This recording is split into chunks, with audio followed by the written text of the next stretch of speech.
चैत्र नवरात्रि की शुरुआत कुछ ही दिनों में होने वाली है। ऐसे में चलिए जानते हैं कि आखिर हम नवरात्रि क्यों मनाते हैं।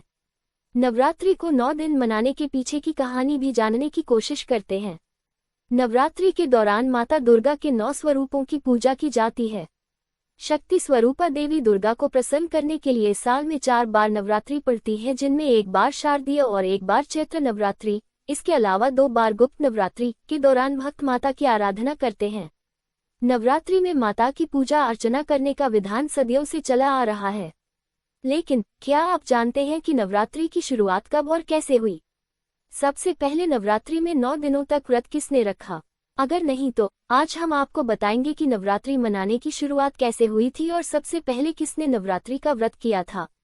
माँ दुर्गा स्वयं शक्ति स्वरूपा है और नवरात्रि में सभी भक्त आध्यात्मिक शक्ति, सुख समृद्धि की कामना करने के लिए इनकी उपासना करते हैं और व्रत रखते हैं। जिस राजा के द्वारा नवरात्रि की शुरुआत हुई थी, उन्होंने भी देवी दुर्गा से आध्यात्मिक बल और विजय की कामना की थी। वाल्मीकि रामायण में उल्लेख मिलता है कि किष्किंधा के पास ऋषिमुख पर्वत पर लंका की चढ़ाई करने से पहले प्रभु राम ने माता दुर्गा की उपासना की थी। ब्रह्मा जी ने भगवान राम को देवी दुर्गा के स्वरूप चंडी देवी की पूजा करने की सलाह दी और ब्रह्मा जी की सलाह पाकर भगवान राम ने प्रतिपदा तिथि से लेकर नवमी तिथि तक चंडी देवी की उपासना और पाठ किया था। किस राजा ने की थी नवरात्रि की शुरुआत? भगवान ब्रह्मा ने चंडी पूजा पाठ के साथ ही राम जी को बताया कि आपकी पूजा तभी सफल होगी जब आप चंडी पूजा और हवन के बाद 108 नील कमल भी अर्पित करेंगे। ये नील कमल दुर्लभ माने जाते हैं।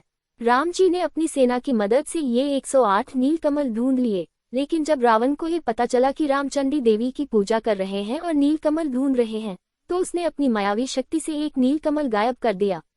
चंडी पूजा के अंत में जब भगवान राम ने वे नील कमल चढ़ाए तो उनमें एक कमल कम निकला। ये देखकर वो चिंतित हुए और अंत में उन्होंने कमल की जगह अपनी एक आंख माता चंडी पर अर्पित करने का फैसला लिया। अपनी आंख अर्पित करने के लिए जैसे ही उन्होंने तीर उठाया, तभी माता चंडी प्रकट हुई और माता चंडी उनकी भक्ति से प्रसन्न हुई और उन्हें विजय का आशीर्वाद दिया। सबसे पहले किसने रखा था नवरात्रि का व्रत?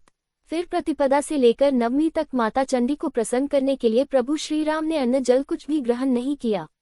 9 दिनों तक माता दुर्गा के स्वरूप चंडी देवी की उपासना करने के बाद भगवान राम को रावण पर विजय प्राप्त हुई थी। ऐसा माना जाता है कि तभी से नवरात्रि मनाने और 9 दिनों तक व्रत रखने की शुरुआत हुई।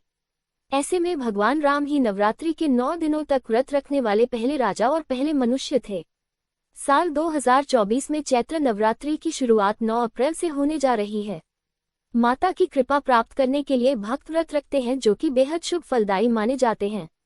ऐसा कहा जाता है कि नवरात्रि में श्रद्धापूर्वक माता की उपासना करने से जीवन की सभी परेशानियों से छुटकारा मिलता है। नवरात्रि के पहले दिन विधि विधान से कलश स्थापना की जाती है।